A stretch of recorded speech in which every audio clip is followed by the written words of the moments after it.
Estamos iniciando mais um programa Viva Voz Saúde pela Rádio Nossa Senhora de Copacabana, no Rio de Janeiro.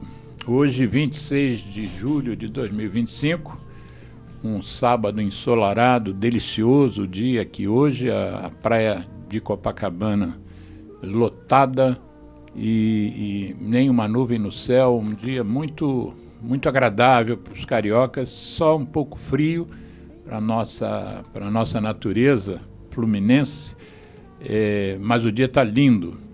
E que bom que o dia hoje está bonito, porque o tema que a gente vai trabalhar no programa hoje também é um tema lindo para a saúde pública do planeta, que é um tema, o tema se refere ao maior problema de saúde pública do planeta, que é o consumo de produtos de nicotina, o nicotinismo, como eu gosto de chamar, e o tabagismo, como é comumente referido. Eu trouxe hoje duas convidadas especiais, duas amigas queridas e duas mulheres extremamente competentes, notadamente nessa área do tema de hoje, do programa. E nós vamos então, eu dei o título do programa como Ecos de Dublin. Dublin é uma cidade na Irlanda que albergou, nesse final do mês de junho, uma conferência que foi patrocinada por uma ONG mundialmente conhecida, a The Union, e que teve o apoio da Bloomberg Philanthropies, que é uma organização também da sociedade civil, que é capitaneada pelo Michael Bloomberg, que foi prefeito de Nova York e é uma das figuras no nosso meio de enfrentamento do tabaco, uma das figuras mais importantes do mundo. E a Bloomberg Philanthropies tem apoiado diversas iniciativas planeta fora, no sentido da gente implementar e ampliar o controle do tabaco no planeta. E essa conferência é uma conferência normalmente anual, que as nossas convidadas vão falar um pouco sobre a história da conferência, mas a de Dublin foi agora recente, foi do dia 23 até o dia 25 de junho, e nós vamos encerrar o programa de hoje lendo a declaração final dos parceiros que participaram dessa conferência, que é chamada então a Declaração de Dublin, sobre o que a conferência identificou e propõe como solução para o problema gravíssimo que é a epidemia de tabaco. A gente chamaria até, eles chamam de epidemia global, a gente poderia resumir e chamar de pandemia. Mas antes da gente entrar no tema, eu gostaria que as nossas convidadas se apresentassem, porque as duas já estiveram aqui no programa, mas muitos podem não terem assistido ou não a conhecerem. Eu queria que vocês fizessem um breve resumo da história de vocês, até vocês serem hoje esses ícones do enfrentamento do tabaco no planeta, no Brasil. Obviamente, como o Brasil é um dos expoentes do planeta, vocês também são representantes do movimento no mundo. E então, por ordem alfabética, começar com Cristina Pérez e depois eu vou pedir a Mariana Pinho que faça o mesmo, né? Cristina, eu sei que você é psicóloga, nós nos conhecemos há bastante tempo, mas conta um pouquinho da tua trajetória nessa área e abre o seu coração assim para nós, no sentido de o que te move, né? O que te dá tesão de trabalhar nesse tema? Por que esse tema é importante para você? Bom dia, Alexandre. Bom dia a todos. Obrigada. Bom dia, boa tarde, boa noite. Boa tarde, não sei quando noite. É que o pessoal vai ver o programa. Isso. Né? Que bom estar aqui. Obrigada pelo convite mais uma vez. É sempre um prazer estar falando com todos os ouvintes. Bom, eu sou psicóloga de formação, como você falou, tenho mestrado e doutorado em saúde pública, mas a minha trajetória com o tabagismo começou um pouquinho antes de eu entrar e começar a trabalhar no Instituto Nacional de Câncer, que foi em 1997. Muita gente que está ouvindo pode nem ter nascido naquela época. Muita gente. Mas antes disso eu trabalhava com dependência química em geral, com usuários de álcool, cocaína e outras drogas. acabei indo para... Eu trabalhava no Conselho Municipal de Entorpecentes. E trabalhava aqui no Rio, né? E sempre com essa questão da dependência química, com o uso de drogas, né? Pensando nessa questão comportamental, nesses danos que as pessoas acabam sofrendo pelo uso de drogas. E o tabaco, acabei entrando por um convite e me apaixonei pela área. Você falando isso, eu lembrei duas coisas. Uma que eu comento muito com meu filho, né? Que eu trabalho muito numa coisa que eu acredito. Né? Eu já estou há quase 30 anos trabalhando com o tema. E eu trabalho porque eu acredito muito no que eu faço. Eu acredito muito no que a gente faz nesse campo do tabaco. E tem uma cena que uma vez eu falei numa apresentação, que você perguntando agora o que me move, que é um conto, né? De um rapaz que está andando na beira da praia. E lá no fundo ele vê uma pessoa pegando muitas estrelas do mar que estavam na areia e jogando de volta para a água. Ele olha aquela pessoa tirando cada estrela do mar, uma por uma, ele chega para ela e fala assim, mas por que você está fazendo isso? Você não está vendo que são milhares de estrelas do mar na areia? Você não vai conseguir salvar todas elas. Ele pega mais uma e fala, mas para essa aqui eu fiz a diferença. E ele bota na água. Eu acho que o nosso trabalho é isso, fazer a diferença para uma ou outra pessoa. Eu acho que, na verdade, a gente faz diferença para milhares de pessoas. Não só para as pessoas que fumam, né, para a gente tentar ver se essa pessoa se conscientiza, se motiva a deixar de fumar, mas principalmente para que as pessoas não comecem a usar essa droga que é tão perigosa. Né? Então, é isso que me move. Você me emocionou agora, viu? Essa história... Essa é uma história que eu falei isso numa apresentação há muitos anos atrás, uns 15, não mais, meu filho está com 19, uns 20 anos atrás, e não foi nem ideia minha. Né? Uma pessoa falou assim, já ouviu esse conto? Isso tem tanto a ver com o que vocês fazem, né? Porque se a gente olhar assim, tanta gente fumando no mundo, não importa. 1.250 milhões de pessoas. Exato, não importa. Né? E que a gente sabe, os dados só reiteram que antigamente a gente dizia que o tabaco matava 1 em cada 2, né? 50%. E agora já há estudos que mata 2 em cada 3. Quase 70% dos fumantes vão acabar sendo mortos pela dependência. Mas é muito emocionante a história, gente. Mas cabe, né? Para essa estrela eu estou fazendo a diferença. Eu estou fazendo a diferença, né? Pode ser 1, 2, 100, 1000, não importa, né?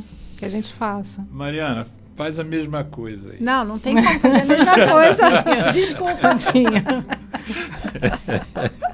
Não tem nenhum conto. Poxa, não, a Cris é especial. Não, né? não é. Bom, sou coordenadora do controle de tabaco na CT Promoção da Saúde. Mas por que você virou coordenadora? O que lá atrás, como é que começou isso? Começou com a Cristina. Começou comigo, eu ia falar isso. Essa eu não sabia. Lá no INCA? Eu depois de 2 anos tendo disparado meus currículos de enfermeira, porque eu não sou aqui do Rio, né? Uhum. Aí, você é de onde? Eu sou de Campinas. Ah, você é de Campinas? Sou. Formei lá em São terra Paulo. do Guilherme Ataíde? Isso. Nosso promotor de justiça. E daí deixei o currículo em alguns lugares, um deles na época era a Fundação Ari Frausino. Sim. E daí fui chamada pelo INCA, né? A Ari Frausino é que hoje é a Fundação do Câncer. As pessoas na época para o Instituto Nacional do Câncer. Isso. Como estagiário ou como staff? Você não, foi como staff. Como staff. E daí eu fui chamada para trabalhar na área de prevenção e vigilância do câncer, no núcleo de tratamento do fumante e pesquisas, né? Então, eu já estava 2 anos sem trabalhar na área, porque nesse período de 2 anos, até faculdade de Direito eu tinha começado a fazer. Jura? Também não sabia disso. Esse programa está revelador.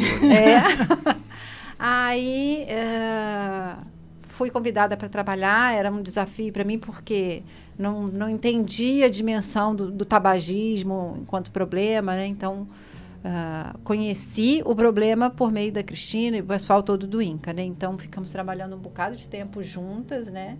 Fizemos um ensaio clínico com 1.400 fumantes na época. No município do Rio de Janeiro. Tratei fumantes, né, lá no núcleo. E depois passei... Foi o núcleo que iniciou o tratamento de fumante no Brasil, não é? Ou já tinham outros núcleos? Não, já tinha o tratamento do INCA, né, para os seus funcionários e pacientes, que serviu de modelo para os outros ambientes livres de tabaco, que também oferecessem tratamento para os seus funcionários e também para as pessoas. Foi o pioneiro, não foi? Foi. O projeto acabou sendo iniciado lá porque o INCA é o Programa Nacional de Controle do Tabagismo, né? Então fez o dever de casa antes de ser referência. E daí depois acabei fazendo parte da equipe que pensava o Programa Nacional de Controle do Tabagismo para a cessação mesmo, né? Na época era a Vera que estava à frente? Vera Luiza? Não, quando eu entrei no INCA era a Tânia, que era chefe da divisão de tabagismo. E daí, depois do trabalho do núcleo, que daí eu passei a fazer parte do programa de tratamento do fumante no SUS, aí era a equipe que também era o Ricardo Meirelles. Sim. Então, eu trabalhei uns anos lá. E depois da minha atividade no INCA, também na CONIC, né, na comissão, aí depois eu fui para o terceiro setor. Hoje, então, estou na ACT, Promoção da Saúde. Esse ACT hoje não é mais uma sigla, né? A gente já foi Aliança de Controle do Tabagismo, e depois que a gente incorporou outras agendas aí das doenças crônicas não transmissíveis, a gente é a ACT Promoção da Saúde, e a gente atua no apoio, né, de políticas públicas para a prevenção das doenças crônicas não transmissíveis. Então, a gente produz informação, faz incidência política, mobilização, campanhas. Os principais focos, além do tabaco, são alimentação saudável, não é isso? Controle do álcool e de alguma forma, atividade física, exatamente. E você ficou dentro da CT, você é a coordenadora do tabaco, do controle do tabaco, isso. E acho que o que me move é um pouquinho isso que a Cristina falou. Acho que é uma coisa que faz sentido para mim, né? Eu acho que faz sentido tanto ali no dia a dia de falar de um problema que afeta não só quem fuma, mas todos nós, né? O planeta, inclusive. Saber que tem soluções. Eu gosto disso, assim, de saber que a gente contribui para as discussões políticas. Eu gosto de me sentir parte disso, né? De uma discussão ali, quando eu vejo que a gente contribuiu para uma mudança ali, mesmo que não tenha sido do jeitinho que a gente achava, ou usado do jeito que poderia ser, mas que tem um pouquinho de cada um de nós ali, né? E eu estou falando da comunidade de controle do tabaco, né? Seja a própria área técnica do governo, ou então a gente, enquanto sociedade civil, eu fico orgulhosa. Então, assim, isso me move. A possibilidade seria maravilhoso se todos nós, cidadãos, né, pudéssemos entender que a gente pode contribuir para mudanças importantes. Então, assim, acho que é um pouco isso, assim, que me move dentro desse trabalho. Nós, né? Vocês são de uma geração anterior, que veio depois da minha, e eu sou de uma geração que eu vim depois de outros, né? Então, na verdade, outro dia eu estava me fazendo umas contas, eu comecei a estudar tabaco, ano que vem vai fazer 50 anos. E você disse que quando você se interessou por isso, muita gente não devia ser nascido, imagina eu, né? Porque foi em 1976 que eu assisti uma conferência do Mário Rigato, que, coincidentemente, ele acabou se tornando o maior conferencista na minha especialidade. Então, juntou-se duas coisas. Um tema interessante, que é o que ele estava fazendo a conferência, num congresso em Belo Horizonte, e o conferencista, né? A técnica dele de falar, ele realmente era um sedutor nessa área.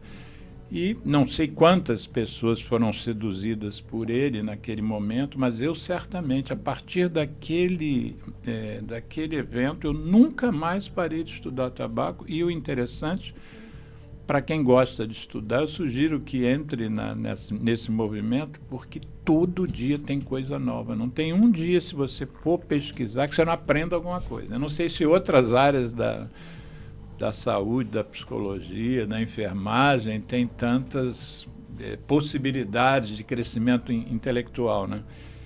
E é inegável, né, quando vocês falam, no caso aí da Estrela do Mar, desse conto maravilhoso, que não há nada no planeta que passa tão mal quanto o tabaco. E outro dia eu peguei uma balancinha que eu comprei lá na China, balança de precisão, bem pequenininha, de bolso, e pesei eu faço pesquisas com o cigarro da marca Marlboro, porque ele é universal, ele é o mais vendido no mundo, e peguei um cigarro Marlboro, ele pesa 14,7 gramas, né? Aí quando a gente pensa que ali tem um instrumento de morte, de adoecimento, poderoso, você falou em uma quantidade de mortes, né, que são de usuários dependentes de nicotina, 1,250 bilhão, né, de usuários, vamos dizer, diários de nicotina. Mas a mortalidade está acima de 7 milhões de pessoas ano, né? É como se fosse mais do que um holocausto por ano. O holocausto levou 5 anos. Né? Então, quando a gente lida com algo com esse peso, né, não tem como é difícil alguém que comece a trabalhar com tabagismo que não fique ligado minimamente que seja. Não dá para você pensar, vou cuidar de outra coisa na área da saúde. Sim, mas e aí, o tabaco, você não vai fazer nada? O pior problema de saúde pública? E, felizmente, eu acho que o Brasil teve nessa gerações que me antecederam, e antecederam, obviamente, a de vocês, muita gente boa, né? Foi muita gente que já não está mais conosco hoje. O meu iniciador, o Mário Rigato, não está mais, o Zé Rosenberg não está mais. Enfim, uma série de pessoas que foram importantes para esse início do Brasil, a inserção do Brasil como dando relevância ao tabaco. Muitos já não estão mais e estamos nós aí. Eu fiz 70 anos em maio, né? Também a minha estrada não sei quantos anos vai levar ainda. Aí tem vocês mais novos, e eu sei que já tem gente mais nova que vocês também, que já estão com o pezinho ali, né? Mas, dito isto, vamos então falar sobre os tais ecos do encontro de Dublin, né? Esse encontro de Dublin, ele tem esse nome porque ele foi feito em Dublin agora, mas esse encontro, essas conferências mundiais de controle de tabaco não começaram esse ano, né? Quem de vocês podia dar uma introduzida no tema aí, para quem não é da área, o que são esses encontros? O que gera uma conferência mundial? O que move isso? Eu já comentei que a The Union patrocinou e a Bloomberg apoiou. O que é essa conferência? Qual a importância? Bom, a Conferência Mundial de Controle do Tabaco, ela tinha inclusive outro nome, né? Antigamente ela chamava Conferência Mundial Tabaco ou Saúde, né? E mudou. A primeira que eu fui, se não me engano, foi no ano de 2000, foi em Chicago. E a importância, assim, normalmente essas conferências, elas conseguem reunir muitos parceiros mundiais, né, e muitas pessoas que são muito importantes que a gente não tem contato pessoal. E isso é um diferencial. Acho que a conferência já aconteceu uma vez virtual por conta da pandemia e não tem o mesmo efeito, a mesma troca, os mesmos encontros. Ela também oferece na pré-conferência muitos, inclusive no ano 2000 eu lembro de ter feito alguns cursos pré-conferência que vão dar formação para essas pessoas, porque você estava falando, Alexandre, do Rosenberg, né, do Rigato, Mirra, Dr. Mirra também. A gente, quando entra para a área de saúde, a gente estuda muita coisa, mas hoje em dia, infelizmente, na faculdade a gente não vê tabagismo. E tabagismo é um campo... Por incrível que pareça. Então, a gente não sai formado para tratar dessa doença, que é uma doença, né? A gente tem que lembrar disso, classificada pela Organização Mundial da Saúde, que tem componentes que são muito específicos, né? É uma doença que a gente precisa entender como uma dependência química, tem uma droga, como você fala, do nicotinismo, tem uma droga que impulsiona esse uso, que faz com que a pessoa não tenha opção de escolha.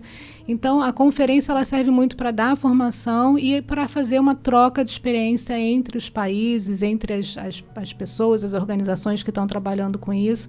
Eu acho que é importantíssimo a gente ter esse espaço e da gente levar, enquanto um país que tem uma importância nesse campo, que você até comentou também, gente mostrar o que o Brasil tem feito, que o Brasil serve de exemplo para muitos países. E a gente fica muito orgulhoso de poder levar isso para as conferências e mostrar, olha só, a gente, com as dificuldades que a gente tem, porque a gente tem uma indústria bilionária do outro lado, né? Nós da saúde estamos tentando contrapor uma indústria bilionária, multinacional, que tem uma força absurda, que faz um lobby político pesadíssimo e a gente consegue avançar. E o Brasil é exemplo para muitos países, graças a Deus. A gente tem essa felicidade de levar o nosso trabalho adiante. Você, Mariana, o que você lembra da história dessas conferências? E aproveita, já que a Cristina citou, aproveita e comenta um pouco sobre essa coisa do Brasil ser referência, assim. Como é que você sente isso? Você que já está nessa, no mínimo, o quê? 20 anos? 24. 24 anos, né? Então, você não só, como eu, como a Cristina, você vive isso, mas tem na memória esses avanços, né? Essas coisas que a gente já ouve falar, que o Brasil é um dos líderes, exatamente em que você nota que nós estamos à frente da maioria se não a totalidade dos outros países? De congresso, eu acho que esse é o terceiro que eu participo diretamente, né? Indo e acompanhando. Eu concordo com a Cristina, assim, eu vejo que os pesquisadores, ativistas, a comunidade de controle do tabaco mundial, assim, quer ouvir o que o Brasil, né? Os desafios também, né? Quer ver como é que a gente enfrentou os desafios, muito relacionado. Muito relacionados, né? Exatamente. Nós estamos hoje vivendo uma coisa pioneira em relação a outros países, mais uma coisa, que é a história dos dispositivos eletrônicos para fumar, né? Que nós somos um dos raros países que a venda, distribuição, importação são impedidas, né? Então, assim, eu acho que é um ambiente muito bom, porque às vezes a gente encontra numa reunião que vá, num outro congresso que tabaco é parte, mas estar lá com esses parceiros, né, e com outros países e com outras organizações é muito importante, né? Claro que às vezes a mesa ali é rapidinho, a gente tem um tempo curto para falar um monte de coisa que a gente gostaria de falar, né? Às vezes é um pôster, às vezes é um pôster que a gente tem que apresentar em 3 minutos, né? 3 minutos de apresentação e a gente com vontade de falar. Mas sempre é muito, muito bom, né? Assim, os congressos, eles permitem isso, né? Eu comecei a estudar tabaco em 76 por causa de um congresso, né? Da minha área é interessante, quando a gente vai para o congresso, a gente vê o número de mesas, inclusive paralelas, que é uma agonia para a gente que está lá, que a gente quer assistir tudo. Mas acho que tem isso que você estava falando no início, que assim, a gente quando entra em contato com o controle do tabaco, a gente vai descobrindo um mundo enorme, né? Não é falar só de propaganda, não é falar só de não fumar em lugar fechado, não é falar da dependência. Tem tanta coisa interessante, o Congresso traz isso pra gente assim, gente, olha, o campo, a gente está falando aqui das pessoas que plantam fumo, a gente está falando aqui do imposto que precisa ser alto para diminuir o consumo, a gente está falando de tantas outras coisas, eu acho que é isso que apaixona a gente que entra em contato. Então, fala o que você percebe. Por que nós mesmos dizemos que o Brasil é uma referência? Assim, nas lembranças, vamos fazer um pinga-fogo aqui, quem for lembrando também, o que nós temos de legal em relação a outros países? Então, assim, a história do controle do tabaco do Brasil começou, né, assim, claro que começou com iniciativas de médicos debatendo o problema, né, até quando as evidências vieram, mas enquanto país, né, enquanto representante, assim, de forma representativa, o programa, né, nasceu lá no final da década de 80, né, com iniciativas, algumas leis, e a partir disso uma série de medidas foram implementadas, né, medidas econômicas. Você falou em década de 80, o Dia Mundial contra o Tabaco, né, hoje 31 de maio, mundial, ele é de 87 e o nosso Dia Nacional de Combate ao Fumo é de 86, né? Exatamente. É anterior, né? Um ano antes mundial. A gente já estabeleceu aí o Dia Nacional de Combate ao Fumo. Nessa década acho que é importante a gente lembrar também da Vera Luiza, né? Sim. Que foi ela que trouxe a história trazer a política, né? O controle do tabaco como uma política de Estado. Quando eu editar o programa, eu vou colocar um link para a entrevista que a Vera Luiza nos deu aqui na rádio, e justamente contando essa história. Mas Vai. Então, assim, o Brasil já, no final da década de 80, enquanto Brasil, enquanto uma política, começou como um programa, né, já foi se estabelecendo, fazendo as articulações, e daí na década de 90 veio a discussão de um tratado. A OMS chamou os países e falou, a gente precisa discutir um tratado para enfrentar a pandemia. E daí a gente teve liderança brasileira nas discussões do tratado, né? Então, assim, o Brasil participou não só ali sentado discutindo o tema, mas inclusive nas negociações enquanto lá chefe do órgão. Nossa, dois chanceleres, né? Teve um protagonismo importante. Teve um protagonismo importante, então levando não só a contribuição de escrever um texto, né, um texto que desse conta, né, de medidas para enfrentamento, mas também levando a experiência do Brasil, né, como é que avançou em alguns dos assuntos, mas também na negociação, né? Então a referência do Brasil também vem nesse sentido. E daí a política. Você mencionou, deixa eu te interromper rapidamente, já que você tocou no assunto do tratado. Primeiro, eu queria que você desse o nome do tratado, que é um nome que eu, particularmente, assim, como marketing, eu acho um nome ruim, mas é o nome que a gente usa desde então. E lembrando que esse evento agora de Dublin, no dia 25, de 23 a 25 de junho desse ano, ele também marcou os 20 anos desse tratado, né, que foi oficialmente de 2005, né? Você disse que ele começou a ser construído na década de 90, mas ele foi lançado oficialmente em 2005. Isso. Fala aí o nome do tratado, não vai nem falar o nome. A Convenção Quadro da Organização Mundial da Saúde para Controle do Tabaco, que a gente apelida de Convenção Quadro. Isso. E se você falar isso para alguém, que é Convenção Quadro, que ninguém sabe o que é. Ele é o primeiro tratado de saúde pública, né? Então, tem essa relevância. Ele teve a maior adesão, né, mais rápida dos tratados da ONU. Então, os países aderiram e depois precisam levar em nível local. Então, ele entrou em vigor em 2005. O Brasil ratificou final de 2005, início de 2006. Então, o Brasil é parte desse tratado. E quando a gente fala isso, o que significa, né? Assim, o Brasil está obrigado a implementar as medidas que estão descritas lá no texto do tratado. Então, assim, é uma referência, né? E sendo uma referência, é a referência do mínimo.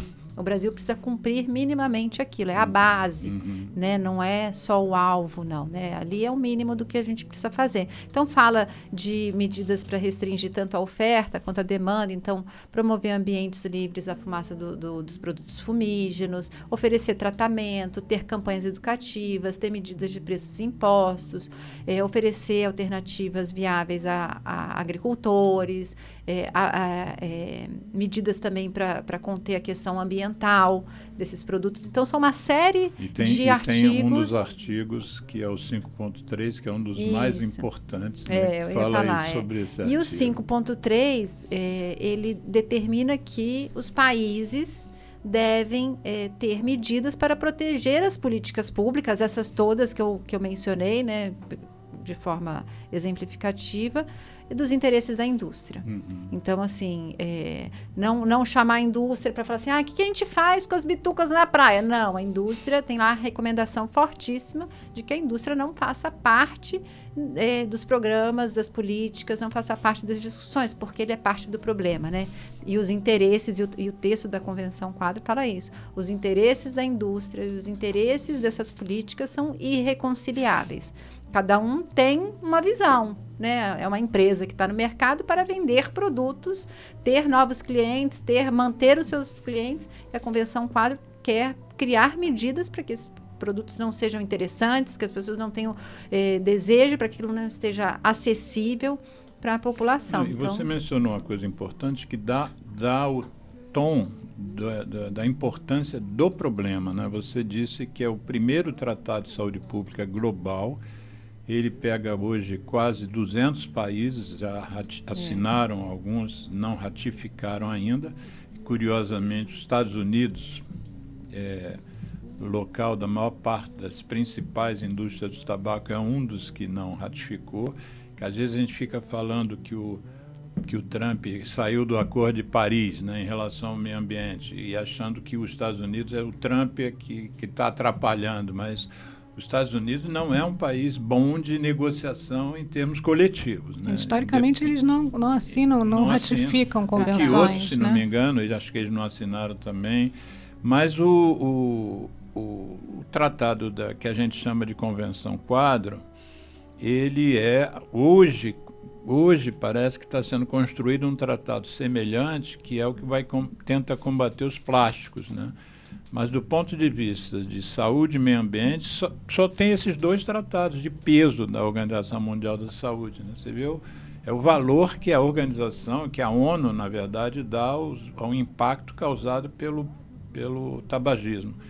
Mas eu tenho contato, por eu ser um ativista, eu tenho contato com um monte de organizações de outros países, né? Alguns da África, da Austrália, dos Estados Unidos, da Europa, vários. E o interessante é que eu acompanho as publicações dessas organizações sempre. Divulgo aqui e acompanho no dia a dia deles. O que eles estão postando, o que eles estão comentando, qual é a luta no momento. Porque a gente avança num ponto no Brasil e eles às vezes estão atrasados, né? Eles às vezes ainda têm anúncio, propaganda de cigarro, então eles estão agora brigando contra isso. E aí o que me chamou a atenção em relação a essa conferência de Dublin é que muitas publicações dessas organizações estavam sendo feitas a partir de Dublin. Então, do mesmo jeito que vocês postaram fotos de apresentações de vocês lá, e eu reconhecia vocês, eu reconheci as outras organizações também. Eu vi pelo menos 20 organizações que eu acompanho no dia a dia estavam lá na Irlanda, né? Então, isso mostra o peso desse encontro, né? O peso dessa conferência. Então, eu acho que a gente poderia partir para a conferência desse ano, propriamente dita, quais são os ecos. Volto a dizer, ao final do programa a gente vai ler a declaração final desse encontro. São 3 páginas, mas com letra grande, assim, em 5 minutos a gente lê. Uhum. Vocês vão ler, eu vou pedir a vocês para que vocês leiam. Mas vamos então resumir, na medida do possível, porque a gente ainda tem bastante tempo, vamos reunir o que foi a conferência de 2025. Bom, Conferência Mundial sobre o Controle do Tabaco. Eu acho que, do meu ponto de vista, assim, muita gente estava feliz de estar ali presente, né? Porque o congresso, o último que foi 2018, eu acho. Não presencial, foi? Né? Presencial. Teve a pandemia. O último foi 2018. Então, estava todo mundo sedento pelo encontro, sedento pelas discussões e compartilhar. Então, acho que tinha um clima, né, de reencontro bastante positivo. Da minha perspectiva, foi muito legal ter visto jovens, né? Teve um esforço para levar jovens lá, então tinha sessões para estimulando e evidenciando a relevância do protagonismo jovem, que você tanto fala. Então, assim, tinha até um andar que eles faziam, escreviam, tinham dinâmicas assim. E um terceiro ponto, preocupados com a questão dos novos produtos, dos cigarros eletrônicos, apesar de cada país ter uma legislação, né? São cerca de 40 países que proíbem, como o Brasil, outros ainda não regulam, outros regulam, então enfrentando dificuldades, mas existe naquela comunidade, né? naquele evento, uma grande preocupação com esses produtos, principalmente com jovens. Né? Então, acho que esse é um ponto. E um quarto que eu queria trazer, assim, é o avanço, assim, das discussões para a questão também de preços e impostos, que está relacionado ao artigo 6º da Convenção Quadro. Então, assim, teve muita discussão nisso e também, né, Brasil teve história positiva de lições aprendidas para compartilhar, né, que até o prêmio do Dia Mundial Sem Tabaco desse ano reconheceu também, né, o imposto seletivo aí para os produtos de tabaco. Então, acho que esses 4 pontos aqui que eu me lembre, que eu acho que foram debatidos, mas certamente, de repente, Cristina aí complementa, teve interferência da indústria, o que estão fazendo, e um eco do Congresso. Eu trouxe aqui algumas amostras para você, que são... Descreve aí, o que é? Descreve umas coisas que distribuem lá. Lembranças. Então, aqui é umas lembrancinhas que a gente vai visitando, né? Os estandes. Tinha o stand da Bloomberg Philanthropies. O stand da OMS, então tem esses adesivos, não, ímãs de geladeira, falando dos novos produtos, né? Doces mentiras. Doces mentiras. É. Isso é referência àqueles aditivos dos cigarros eletrônicos. Com as estratégias e dos cigarros da indústria. comuns também, que já tem aditivos. Tem bastante a ver com o Dia Mundial Sem Tabaco desse ano, que falava das estratégias para capturar os jovens, né? Principalmente os jovens, para produtos de nicotina. Esses daqui, sim, são adesivos dessa organização aqui, não governamental. É uma organização internacional sobre mulheres e tabaco, né? Contra o tabaco. Então, essa organização eu não conheço. É INWAT. A CT acompanha, né? Então, tivemos uma reunião lá. The International Network? Women Against Tobacco. Women Against Tobacco. Então discute Mulheres aí. Contra o Tabaco. Isso. Rede Internacional de Mulheres Contra o Tabaco. Isso, e daí tradução discute, literal. Então discute de que forma que as mulheres são impactadas, né, por serem mulheres, né, as estratégias da indústria voltada para o público feminino, né, o quanto que elas têm as suas saúdes debilitadas por serem mulheres. É um grupo que a CT acompanha já há bastante tempo. Queria saber se lá na China se tem mulheres se organizando nessa área, porque tradicionalmente, até poucos anos atrás, 80% dos homens chineses eram fumantes e só 5% das mulheres. Então as indústrias estavam indo direto para a China para justamente empoderar as mulheres, para que elas tenham o direito de fumar como os homens. Tinha uma senhora, uma representante da China, tem até foto com ela, não eu, mas a Cristiane, que é uma colega nossa, Cristiane Viana, que ela estava da Union, que atualmente está como secretaria executiva, né, da CONIC, e ela estava toda vestida de rosa e o vestido dela era todo com esse cigarrinho cortado de proibido fumar e estava fazendo um ativismo, distribuindo muito material. Ele é uma da sociedade civil lá da China, mas super ativa, super ativa. O Bill Gates, inclusive, ele foi à China para fazer campanha contra a indústria. Que a gente eu falei muito do Bloomberg, porque o Bloomberg, para mim, é ídolo, né? Ele, como político, como homem empresário, né? Ele foi à conferência, ele foi, lá. Né? Foi. Eu não vi nenhuma imagem dele, ele foi, então. Foi. Né? E o Bloomberg é que trouxe o Bill Gates para essa guerra. Há alguns anos, eu tenho até esse vídeo dos dois se apresentando, e eles conseguiram uma oferta de $500 milhões para apoiar países de médio e baixo desenvolvimento a enfrentar a indústria. E ele fez o Bill Gates, ele seduziu o Bill Gates para que o Bill Gates também, acho que se não me engano, o Bill Gates ficou com 150 milhões de doação e ele 350. E a Bloomberg apoia, inclusive, a CT, não é isso? Ainda apoia, né? Sim.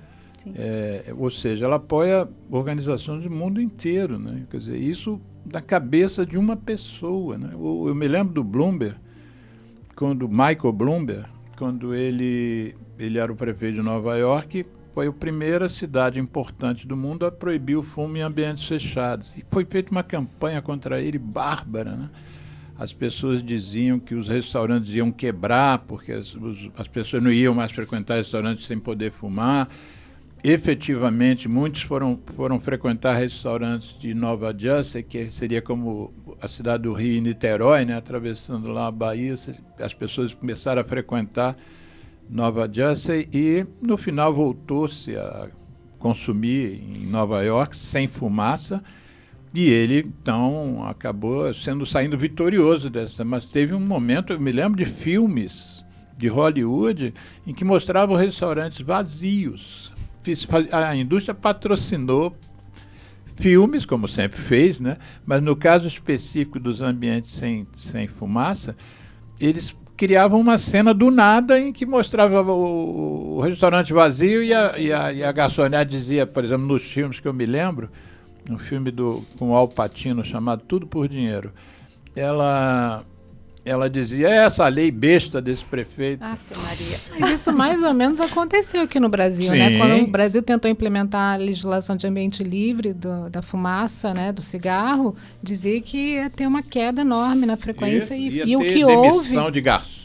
e o que houve foi exatamente o oposto. contrário. As pessoas Gente que não começaram, ia, passou exatamente, as pessoas começaram a frequentar mais os restaurantes e os bares porque eles não tinham mais a fumaça, né? E eu me lembro, eu grávida do meu filho, de estar num restaurante e uma pessoa do meu lado fumando cigarro e jogando fumaça para cima de mim. Então, hoje a gente não consegue pensar isso, uma mulher grávida sendo exposta à fumaça. Mas, assim, é uma mudança importante. Foi. E você está falando do Michael Bloomberg, não só ele estava lá, o Alexandre, quanto o Tedros, que é o diretor-geral da OMS, também estava Tedros na Adhanom. conferência. Isso. Os dois estavam assim, apontando um pouco a importância dessa conferência, a importância de a gente trazer esse tema e da gente tentar conscientizar o maior número de pessoas. Né? Isso.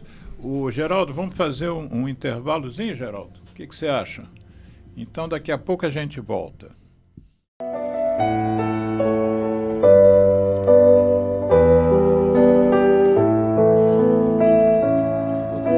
Sem você estou melhor, porque meus sentidos me dão mais prazer. Sinto mais felicidade, sem saudade de você. Sinto mais cheiro da flor e amor. Já nem lembro tanto de você. Conheci a liberdade de verdade. Vamos lá pra quê? Ninguém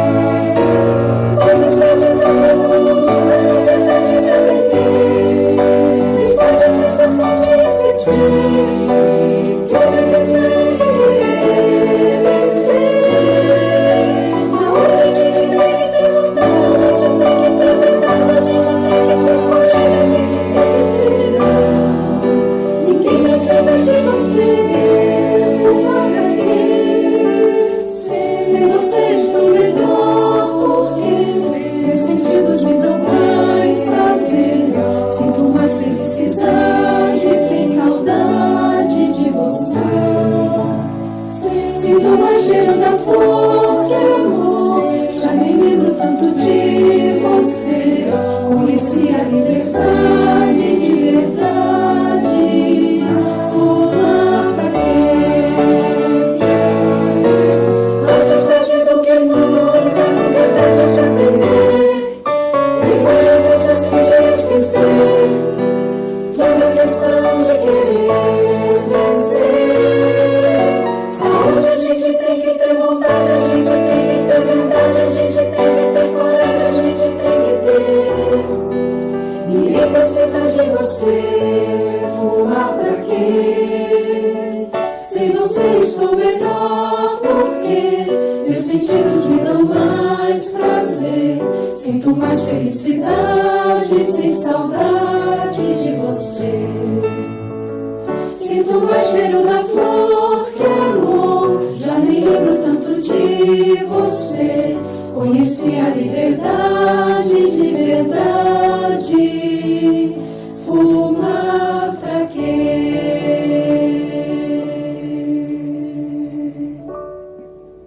Estamos reiniciando o programa Viva a Voz Saúde, uma iniciativa da nossa ONG, o Centro de Apoio ao Tabagista, e hoje nós estamos repercutindo uma conferência mundial sobre o controle do tabaco que aconteceu na cidade de Dublin, na Irlanda, entre os dias 23 e 25 de junho deste ano. Então nós estamos, de uma certa maneira, atualizando para quem não teve a oportunidade de não só de estar lá presencialmente, mas de acompanhar os desdobramentos. A gente está tentando repercutir e enfatizar o que de mais importante aconteceu. Para isso, eu convidei duas colegas, duas ativistas e duas técnicas em questões de tabaco, que estiveram em loco na Irlanda, e nós estamos então pensando coisas, sentimentos que elas tiveram da importância do evento e, objetivamente, quais foram os pontos mais abordados nesse encontro, né? No intervalo, a gente passou a música de um compositor pernambucano, Geraldinho Azevedo, uma pessoa muito querida, que quando percebeu que o fumo estava fazendo mal, a sua voz estava atrapalhando exercer a sua profissão de cantor, que ele, além de compositor, também canta, e ele então compôs uma música chamada Fumar Pra Quê? E essa música, depois a gente teve a autorização do autor para fazer uma versão com um coro da maestrina Surama Oliveira, lá do Distrito Federal, lá de Brasília, e ela, como maestrina, convidou alguns ativistas e técnicos do movimento contra o fumo brasileiro e fez uma versão para coral dessa obra do Geraldinho Azevedo, que continua sem fumar até hoje, e enfim, acabou de fazer 80 anos. Certamente, se não tivesse parado de fumar, certamente não, mas talvez não estivesse mais entre nós, né? Porque a gente sabe que o tabaco mata metade dos usuários, no mínimo. Então, nós estamos aqui falando sobre essa conferência mundial com Cristina Pérez e com Mariana Pinho. Cristina Pérez hoje mais centrada na Fiocruz, na Fundação Oswaldo Cruz, e a Mariana Pinho na maior ONG brasileira nessa área, que é a ACT, que hoje em dia incorporou outras lutas, então é a ACT Promoção da Saúde. Nós comentamos que a ACT ela iniciou-se enfrentando o tabaco, mas hoje tem pelo menos 4 frentes importantes, que são alimentação saudável, atividade física e a redução do consumo do álcool, com a perninha também no meio ambiente, né? Aliás, sobre o meio ambiente, que o tabaco afeta tanto, tem uma frase que eu nunca mais vou me esquecer, se não me engano, Cristina estava nessa reunião, mas eu não sei se Mariana estava. Foi feita uma reunião na Fundação do Câncer, há alguns anos, com Thomas Novotny, da Universidade de San Diego. E o Thomas é o cara que mais entende de gimbas no planeta, né? Ele tem um projeto sobre gimbas muito antigo, muito respeitado, e eu acompanho. Eu fiquei super feliz de ter podido participar desse encontro lá na Fundação do Câncer, e ele me disse uma coisa pessoalmente. Ele falou assim: Alexandre, você é maluco. Todo ativista da saúde tem um quê de maluco, mas os seus objetivos seriam catapultados se você se aliasse aos ativistas do meio ambiente, que eles são muito mais malucos que você. E eu comecei a perceber, eu comecei a conhecer, então, depois dessa frase do Thomas, eu comecei a me envolver. Eu já estava envolvido com guimba, mas a minha relação com o meio ambiente era guimba e acidentes, incêndios florestais por causa das guimbas acesas, né, das pontas de cigarro que queimavam floresta. Tem estudos que falam que 1/4 das florestas foram destruídas por guimbas jogadas ao acaso, assim, em beira de estrada, ou então em acampamentos. E aí realmente eu conheci esse mundo novo do meio ambiente. Os ambientalistas são realmente sensacionais, né? Eu tenho uns relatos assim de filhas de amigo, por exemplo, que sentavam no Greenpeace. Entre outras coisas, teve uma cena que eu fiquei louco com aquilo, que era um quarto absolutamente escuro, nenhuma réstia de luz, nada, tudo preto. E eles faziam 2 coisas. Uma, simulavam briga, e você brigava no escuro. Sendo que a filha do meu amigo teve um braço fraturado nessa briga. Que isso? E a outra coisa, eles tinham lá espécies bem, como é que eu vou dizer, bem estudadas de cobras, né, de serpentes que não eram venenosas, e soltavam as cobras com as pessoas ali. E as pessoas, de repente, tinham uma cobra em cima, né? Quer dizer, eu nunca imaginei qual ativista da saúde vai ser tão maluco assim. E o Thomas tinha razão, né? Porque, às vezes, quando eles, por exemplo, invadem um navio petroleiro e sobem naquelas correntes, invadem o navio, eles, às vezes, tem que brigar. às vezes é torturado, então tem que aprender a Correm lidar riscos, com né? Foi uma realidade que eu conheci depois, né? Eu antes não tinha a menor ideia. E hoje a gente vê a importância, certamente, do ativista do meio ambiente na história do tal tratado que a gente comentou no início, né? Tem o tratado do tabaco e tem o tratado do plástico hoje, que é no mesmo nível assim, de alcance de países. Posso aproveitar Claro. e já fazer um convite, né, para os ouvintes aí da rádio, que agora você falou do dia 29 de agosto, Dia Nacional de Combate ao Fumo, que até é anterior ao Dia Mundial Sem Tabaco. O tema que a CT escolheu para trabalhar, né, aí junto com nas nossas redes sociais e tudo mais, é justamente a questão do impacto ambiental, né? A gente tem uma campanha lançada em final de março, que é Duplo Impacto, que fala tanto do impacto à saúde quanto ao meio ambiente de produtos nocivos, e daí são todos esses que você falou, né, assim, o tabaco, questão dos ultraprocessados, refrigerantes e álcool, e a gente vai voltar a abordar isso nesse dia 29, a gente está em conversa com a UERJ, a gente deve fazer um evento lá na parte da manhã, talvez aproveitar algum espaço para expor, né, para ter uma ativação ali e falar dos quem não é do impactos Rio, o ambientais. UERJ é a Universidade do Estado do Rio de Janeiro, né? Isso. Agora, eu te pergunto, esse Dia Nacional do Combate ao Fumo é um dia institucionalizado aqui, que normalmente quem capitaneia é o Ministério da Saúde. No caso, você está dizendo que é uma coisa paralela que a ACT vai fazer, ligando o Dia Nacional ao Meio Ambiente, ou esse é o tema do Dia Nacional desse ano? Eu não tenho certeza ainda qual vai ser o tema, mas não deve ser o tema do Dia Nacional. Acho que eles vão seguir na Aliás, linha nós já deveríamos do cuidado saber, né, integral. qual é o tema, que é mês que vem. Eu acho que vai ser o cuidado integral, né, do fumante e das pessoas. Mas já que a gente já começou o debate e a gente tem nesse semestre, né? E daí aproveitando, né, a gente vai ter a COP do meio ambiente, né? A COP 30, que vai ser no Brasil. Super pertinente. A gente vai ter a COP do tabaco na mesma semana, né? Que é a COP 11, né? Que é a Conferência das Partes. E a gente tem a discussão até protagonizada pelo Brasil, né? O Brasil falou assim, olha, países, parte da Convenção Quadro, a gente precisa aprofundar no artigo 18, que trata da proteção ambiental, então vai ter essa discussão lá na COP do tabaco. A gente achou bastante pertinente também a gente fazer esse debate, ver o que está se pesquisando, a gente vai trazer o Ítalo Braga, que é da Unifesp, que tem pesquisas aí falando pesquisas com guimbas, meio ambiente. Guimbas ou bitucas, para quem não é do Rio. Paulista é bituca.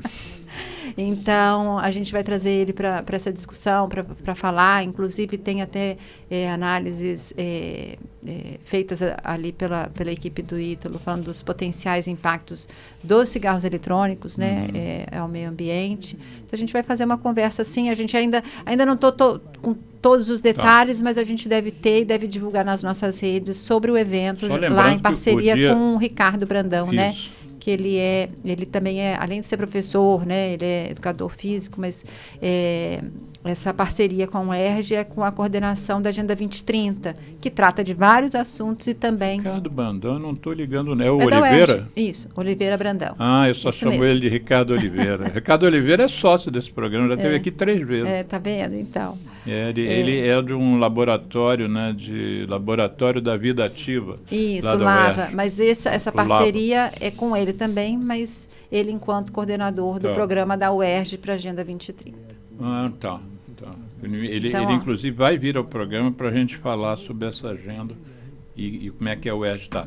Mas, Cristina... Só complementando essa questão do meio ambiente, Alexandre, só para lembrar de um tema que é muito caro, que é a advertência, aquelas advertências que vêm nas embalagens do cigarro. Não sei se todo mundo já teve contato, mas a Anvisa, dada a preocupação com essa questão do meio ambiente, né, das queimadas de guimbas e a destruição não só das matas, mas também da vida animal, tem uma advertência nova nas embalagens de cigarro que Não é sabia. sobre isso.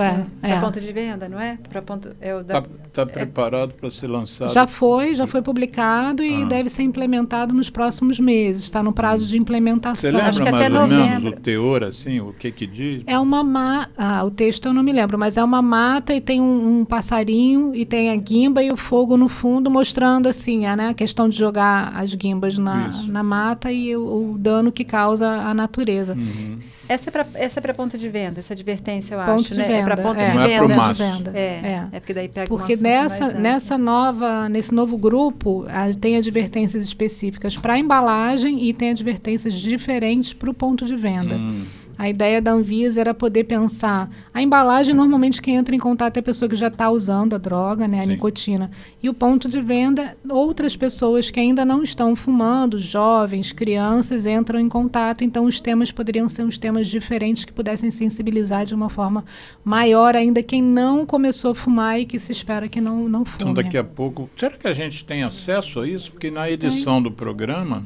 Eu posso botar imagens para enriquecer o que você acabou de falar. Tem, Será tem que já sim. estão, essas imagens já estão disponíveis? Tem, eu acho que até novembro desse ano Foi publicado. Os pontos de venda e as embalagens já tem que estar com as novas advertências aprovadas no ano Interessante. passado. Então eu vou se você puder, manda para mim, que hoje mesmo eu já edito e já boto no vídeo. É bom, já que a gente está falando sobre guimbas, é bom a gente detalhar um pouco o impacto. O mundo, nós mencionamos aqui antes, que tem 1,250 bilhão de fumantes. Mas a produção de guimbas já chega anualmente a 6 trilhões de guimbas, né? E os estudos mostram que dos 6 trilhões, 75% são jogados no meio ambiente. Ou seja, 4 trilhões e meio de guimbas são jogadas nos canteiros, na rua, que entram nos bueiros, vão parar nos mares, na praia, né? Então eu criei um programa, um projetinho chamado Praia Não é Cinzeiro Nem Lixeira. Inicialmente Praia Não é Cinzeiro. Depois do Thomas Nobotes virou Praia Não é Cinzeiro Nem Lixeira. E é um projeto que está crescendo lá no bairro, lá no Leblon. Eu vou, inclusive, participar em agosto agora do Rio Innovation Week. Eu vou ter lá um espaço para falar dessa experiência junto com a CEO lá, a superintendente do Galpão das Artes, Hélio Pellegrino, que é da Conlup, para onde eu levo os plásticos, né? Então, o Leblon, os restaurantes estão me dando aquelas tampinhas plásticas. Outro dia foram 270 quilos, mais de um quarto de tonelada de tampinha. E Alexandre, assim, além daqueles eventos que eu falei nesse semestre, agora, no iníciozinho de agosto, vai ter a última rodada para tratar do texto do Tratado do Plástico. Então, é a última reunião de negociação. Tem uns 3 anos, né, que isso está sendo construído, mais ou menos. Eu não lembro o número dessa reunião, mas agora em agosto vai ter a última rodada para o texto. A CT tem acompanhado, né? A Paula tem acompanhado aí. E existe um grupo... Paula Jones. Existe um grupo de defesa, né, das medidas de controle do tabaco, que também estão acompanhando as discussões do Tratado de Plástico. E alguns pontos que esse grupo estão levando é justamente a discussão sobre ter a recomendação de não ter filtros nos cigarros, porque o filtro tem partículas que daí a gente fala são microplásticos, né, de maneira mais fácil de compreensão. Acetato de celulose. Exatamente. E então tem essa demanda da comunidade de controle do tabaco e além do alinhamento entre os tratados, que a ONU ela já tem até recomendações de que todos os tratados da ONU estejam alinhados, né, sejam coerentes entre eles. Então falar inclusive do 5.3, né, assim, de ter algo semelhante, né, de que as empresas que promovem a poluição plástica não façam parte da busca de soluções, né, assim, que essa discussão seja protegida dos interesses. Então, tem um movimento também do controle do tabaco para acompanhando essa agenda do Tratado do Plástico, porque tem a ver, até o celofane, por exemplo, dos maços, né, é microplástico. E a gente fez uma ação já em 2023 e também esse ano, né, é uma ação simbólica, né, porque não somos nós que temos que catar as bitucas, mas uma ação simbólica justamente para mostrar isso que você falou, né, assim, o quanto que é descartado ou chega, né, lá, seja porque jogou no rio e caiu, o que seja, é descartado, vai parar no meio ambiente, vai parar no fundo do mar, né, uma quantidade enorme de bitucas. E lembrando o que o Ítalo fala, né, assim, a gente fica muito impactado com uma tartaruga presa numa rede, mas o prejuízo químico dos cigarros no meio ambiente e na flora e na fauna marinhos é enorme. Ele fala que tem mudanças do DNA em micro-organismos da vida marinha. Então, assim, e que são importantíssimas para a manutenção da nossa vida, né, da produção de oxigênio e tudo mais. Então, assim, o impacto acaba sendo muito maior do que uma tartaruga presa numa rede feita de plástico. Né? O Thomas Novotny, ele tem uma, chamar de teoria, mas ele usa uma expressão que é chamada de dose letal 50. Essa expressão quer dizer o seguinte: você, num litro de água, se você jogar uma guimba dentro desse litro de água, e se nesse litro, vamos dizer que seja um aquário, tenham peixes, essa guimba mata 50% dos peixes. Por isso que é chamado de dose letal 50. Uma guimba para um litro. Tem um dado também que eu acho que é do estudo do Ítalo, né, da Unifesp, que mostra que uma bituca contamina o equivalente a uma piscina olímpica, né? A água é capaz de contaminar uma piscina olímpica. Talvez tenha a ver aí com essa discussão. Essa dose letal 50 quer dizer que o peixe morre, né? Metade dos peixes. No caso aí... É contaminação. É contaminação. Jogou a guimba e depois testa a água para saber se tem... Porque cada guimba... Quer dizer, concentra 7.000 substâncias tóxicas, né? Não é pouca coisa, não, né? Eu gosto muito de um vídeo que, volte e meia, eu quero usar ele, e eu nunca consigo achar de novo. Qual dele? É um vídeo, acho que da Legacy, alguma coisa assim. Não me lembro, que depois se juntou aí com a Universidade da Califórnia, daí juntou os documentos, que ela mostra, assim, uma imagem que depois vai ampliando, vai afastando, como se a câmera afastasse, e mostra uma indústria química jogando poluentes no mar. Sim. Mas aí vai afastando, é uma bituca jogada numa poça d'água na praia. Eu acho esse vídeo fantástico. Vamos procurar esse vídeo. Vou achar. Ele é fantástico, eu sempre procuro ele, não acho, aí daqui a pouco consigo achar. Cristina, nesse embalo, dentro na sua apresentação, você não citou, mas eu queria resgatar um pouquinho a sua participação lá na OMS, né, em Genebra. O que exatamente que você fez lá? Lembra pra gente? Eu fui para um período que eu fui de temporário apoiar um pouquinho a implementação dos projetos que eles chamam de FCTC 2030, que é um projeto para apoiar... FCTC é a tal Convenção Framework Quadro, Convention, né? Tobacco Control, em inglês.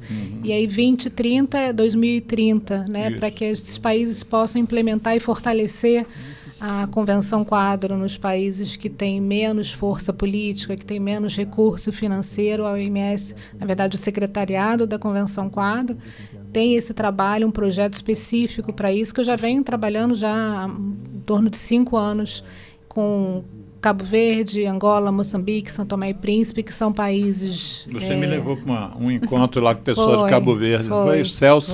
Foi. Países de língua portuguesa, mas nesse período eu fui para Angola, que também é um país participante desse projeto, em que eles vão lá fazer um pouquinho uma avaliação de quanto que está sendo o custo do tabagismo para o país, para mostrar que economicamente vale a pena se implementar as leis, as medidas da Convenção Quadro, e que vale a pena investir, porque o que acontece nesses países também, Alexandre, principalmente os países da África, é que as emergências são outras, né? São emergências como meningite, por exemplo, né? E cólera. Ebola. Então, assim, muitas vezes eles estão muito por conta disso e o tabaco não tem uma força política. Então, é trazer para esse país, mostrar a implementação que é importante e fazer capacitação desses países, né? Então, eu tive num período lá trabalhando com esses países, fazendo o encontro deles. Eles têm um encontro anual que acontece e eles todos se reúnem, mostram o que eles avançaram, as dificuldades, e foi um pouco isso, uma experiência bastante interessante. Você trouxe quer dizer, eles mandaram um médico, que era o Celso, e mandaram uma mulher que eu esqueci. É a minha amiga, os dois são meus amigos de Zap. Carla. Exatamente.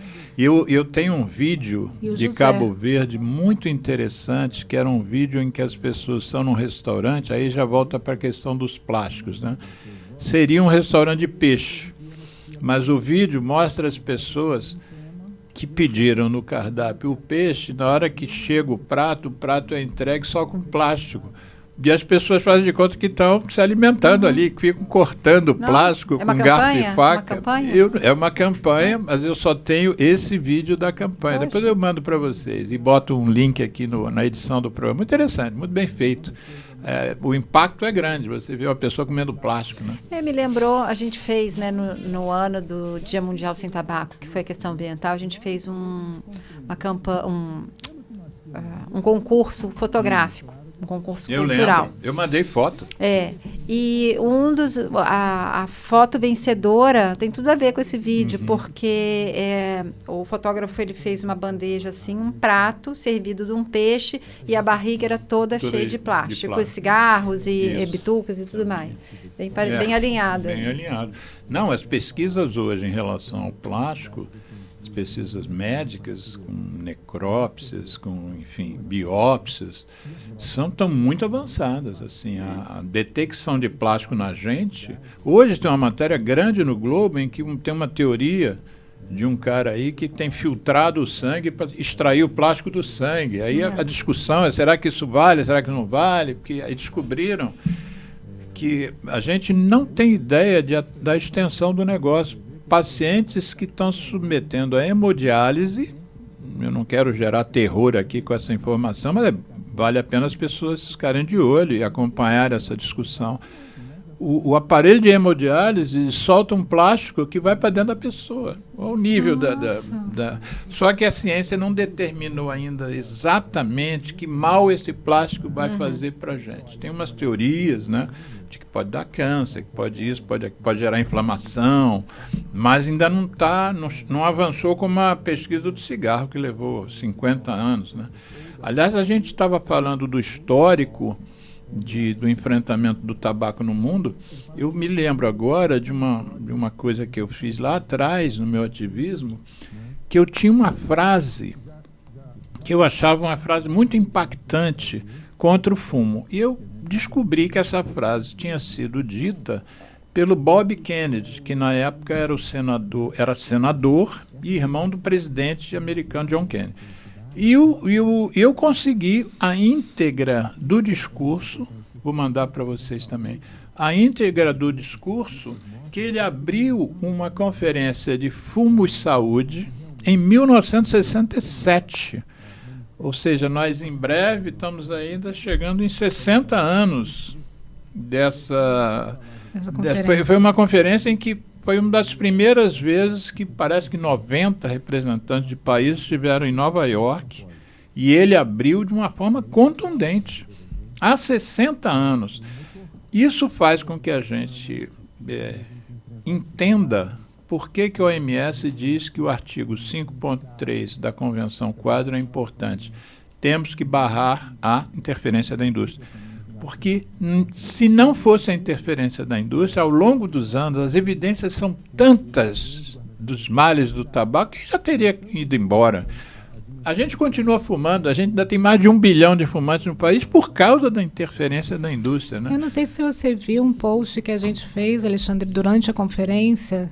Essa agora de Dublin? Essa agora em Dublin, que na frente da conferência eles projetaram, a indústria do tabaco projetou algumas imagens. Vi. querendo participar da conferência, dizendo que era importante que eles fossem ouvidos do mesmo jeito que eles fazem na Conferência Mundial, que é a conferência acadêmica, do mesmo jeito que eles fazem na Conferência das Partes, que a Mariana citou, que é a COP, como a COP do meio ambiente, tem a COP do controle do tabaco, que vai acontecer em Genebra, agora em novembro. Eles querem participar, eles pressionam para que políticos, inclusive, que são políticos que atendem aos interesses da indústria, façam parte da delegação. E isso é uma pressão muito grande, porque eles acham que eles podem dizer o que é melhor para o fumante, o que é melhor para a pessoa que planta fumo. Né? Essa interferência não é uma interferência assim, só de querer dizer o lado deles, não. Eles querem interferir no que é feito na política que é adotada pelo país. Eu me lembro quando a sua tese de doutorado, Cristina, foi sobre a validade ou não, né, medir, ver o impacto das imagens, né, nos maços de cigarro e nos pontos de venda. Nós fizemos um programa aqui sobre isso, que depois eu vou colocar o link. Né? Você fez a sua tese de doutorado para analisar isso. E eu me lembro, lá no início, a indústria dizia que não tinha condições de botar a foto em massa, que isso era impossível. Eles não tinham a tecnologia de colocar a cor vermelha, por exemplo, nas embalagens. Né? Essa eu não lembrava. A cor vermelha não tinha como botar. Especificamente não dava para colocar. E aí depois a gente sabe que tem maços de todas as cores, maços promocionais. O maço mais vendido no mundo é vermelho. De carnaval, com imagens de todo tipo, né? Mas eles tentam. Mas essa eu acho que é uma interferência que a gente já espera. Isso que eu estou falando é uma interferência um pouco além. Né? Eles querem interferir nas decisões que o país vai tomar. As políticas públicas, para proteger, né? E você me remeteu há 10 dias atrás, teve uma audiência pública na Câmara dos Deputados. Sim. Não sei se você acompanhou. Então, assim, é uma audiência pública que, assim, todo ano de COP do tabaco sempre tem uma pressão, eu acho que é do jogo, né, assim, essa pressão, só que infelizmente a gente sabe quem tem mais poder econômico e quem tem muito poder político nas decisões ali ou nas interferências. Então, foi requerida por parlamentares que historicamente têm discursos super alinhados com os discursos da cadeia produtiva, né, assim, às vezes vem uma defesa dos agricultores, mas é para os agricultores continuarem plantando tabaco, né, continuarem na dependência. Bom, essa audiência pública era para ouvir do governo federal o posicionamento deles quanto à agenda que vai ser discutida em novembro em Genebra. Então, assim, ela para a gente que acompanha, é um absurdo total, porque, não tinha agenda ainda publicada. Então, eles estavam querendo que o Brasil definisse o que seria discutido sem uma agenda publicada. Que até foi publicada 2 dias depois, ou no dia seguinte. Né? No dia seguinte. E 2, o que se tirou daquela audiência pública, que tinha aí, né, alguns representantes dos municípios produtores, tinham secretários de agricultura, tinha parlamentares de estados, ou então vereadores e tudo mais, né, era a cadeia em peso. E um dos pontos dos encaminhamentos já que então a gente, né, todas essas pessoas, tinha indústria também, não podemos, a gente não pode estar lá, então que a delegação brasileira não vá.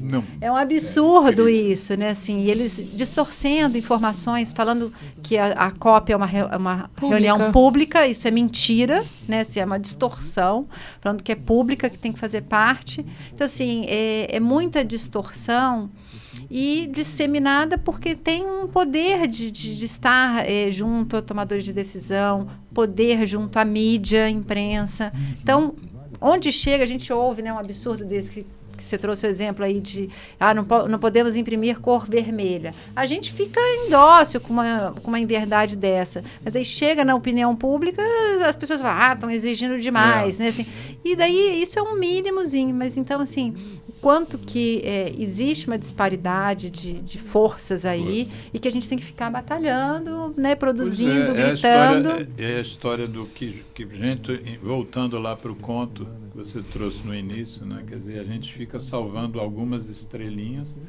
mas quando a questão macro é muito mais forte, né, do que nós individualmente temos condições de enfrentar. E muitas vezes a gente fica pensando no fumante, né? Pensando muito na coisa do tabagismo, e isso que a gente está comentando, a Mariana mencionou, né? Dos políticos lá do Sul, né? Do Rio Grande do Sul. A gente também tem que lembrar das pessoas que plantam fumo. Eu tive a oportunidade, Alexandre, de ir algumas vezes a Santa Cruz do Sul, que é um dos polos fumageiros do Brasil. Lembrando que o Brasil é o maior exportador de folha de tabaco no mundo.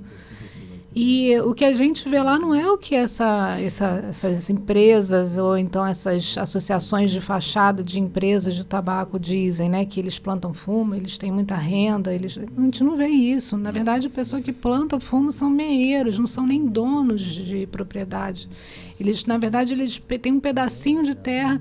Eu vi casas que não tinham esgoto, eu vi pessoas muito deprimidas com a situação. Eu entrevistei, tive a chance de entrevistar alguns plantadores de fumo, pessoas que às vezes falam até um dialeto alemão, porque é colonização alemã, e eles muito agoniados, porque assim, é todo um sistema produtivo em volta deles, eles têm um contrato com uma empresa específica, a empresa determina a quantidade de semente, a quantidade de agrotóxico e pesticida que ele tem que usar.